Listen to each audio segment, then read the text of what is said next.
엘리야를 우리가 잘 알지요. 갈멜산에서 바알의 선지자 450명, 아세라 선지자 400명, 850명과 싸워서 이긴 사람입니다. 그 싸움은 이렇습니다. 너희들도 송아지 한 마리를 가지고 오고 나도 송아지 한 마리를 가지고 와서 어느 재물에 불이 내리는가 한번 보자 라고 하는 것입니다. 850명도 또 엘리야도 850대 1로 자기의 재물 앞에 자기가 가져온 그 송아지 앞에 불이 내려지기를 나름대로의 기도도 하고 소원을 빌고 등등 합니다. 결국은 엘리야의 송아지에 여호와의 불이 임하여 결국 그 싸움에서 승리하게 되어지지요. 그리고 나서 또 하나의 사건이 벌어집니다. 몇 년 동안에 그 땅에 비가 내리지 않는 거예요. 비가 내리지 않는다라고 하는 것은 우리에게도 마찬가지겠습니다만은 농사를 짓는 분들에게는 더더구나 큰 어려움이 아닐 수가 없습니다.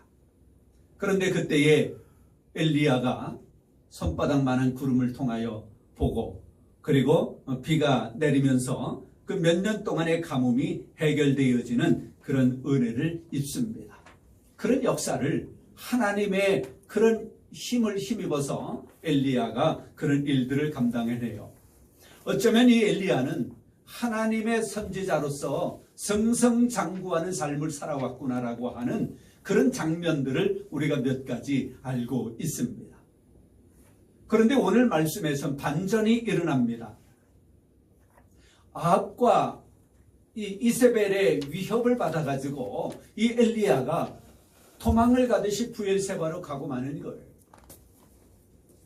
그리고는 너무 지친 나머지 사환들을 한 곳에 머물러 있게 하고는 자기는 홀로 가서 로뎀나무 그 밑에서 죽기를 바라는 사람처럼 여호와여 내가 죽기를 원하나이다.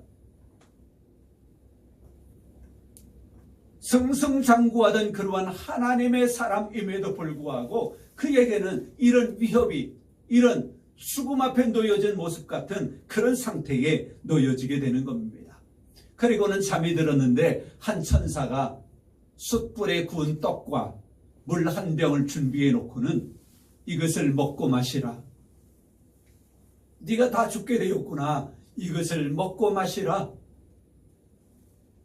엘리야가 그것을 먹고 마실 때에 성경은 그렇게 말씀합니다. 8절 말씀에 이에 일어나 먹고 마시고 그 음식물의 힘을 의지하여 40주 42야를 가서 하나님의 산 호렙에 이르니라.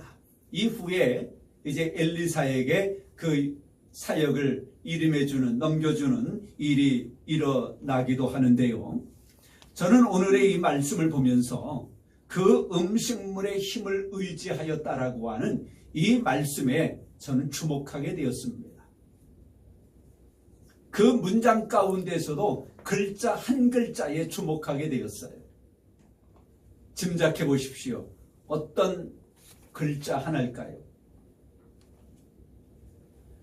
그 음식물의 의라고 하는 거예요. 음식물의 힘. 엘리야는 그 음식물을 먹고 힘을 얻은 것이 아니라, 그렇지요? 그 음식물을 먹음으로 인하여 그에게 에너지가 충전된 것이 아니라 그 음식물은 이미 여호와 하나님의 힘이 담겨져 있는 음식이었다는 거예요. 그래서 엘리야가 그 음식물의 힘을 의지한 거지요. 그 음식물은 이미 힘이 있는 거예요. 누가 준 거기 때문에? 여호와 하나님께로부터 주어진 것이기 때문에 하나님께서 엘리야를 살리고 엘리야를 통하여 또 다른 하나님의 역사를 이루게 하기 위하여 이미 그 음식물의 힘을, 하나님의 능력을, 하나님의 에너지를 그 음식물에 담아주신 거예요. 그러면 그것을 먹는 사람마다 힘을 얻는 거예요. 그 음식물이 물질적인 어떤 것 그것으로 끝나는 것이 아니라고 하는 것입니다. 거기에는 이미 하나님이 역사하시는 거예요. 어쩌면 그 음식물은 하나님입니다. 엘리야를 보면 때때로 승승장구했지만 지금 모습은 로뎀나무 아래서 죽기를 바라잖아요. 제가 이런 모습을 보면서 사도 바울을 생각하게 됐습니다. 사도 바울과 엘리야는 어떤 차이가 있을까?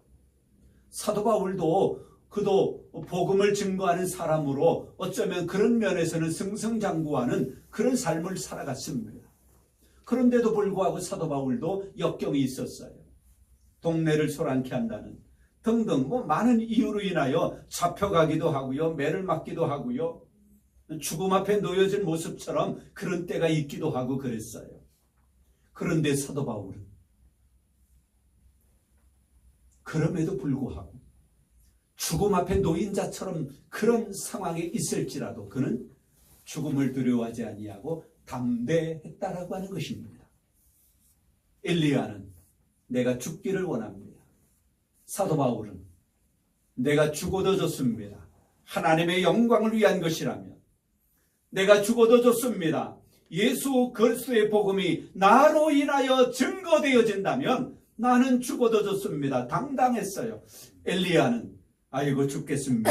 그리고 모든 것을 포기한 상태로 로뎀나무 아래에서 쪼그리고 지금 누워 자고 있는 것 아니겠습니까? 이것을 보면서 저는 또 다른 단어를 생각하게 됐습니다. 때때로라고 하는 단어, 때때로. 엘리야는 때때로 하나님의 능력을 힘입었습니다. 엘리야는 때때로 하나님의 역사를 발휘했습니다. 때때로 사도 바울은 항상 하나님을 의지하는 거예요.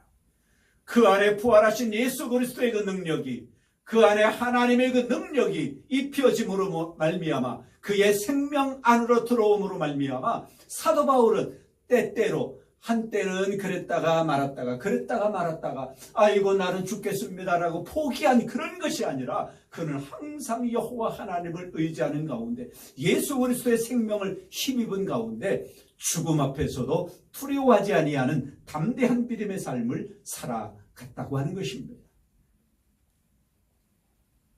금년 첫 예배를 들으시는 여러분, 하나님께로부터 주어지는 힘을 의지하시기를 바랍니다.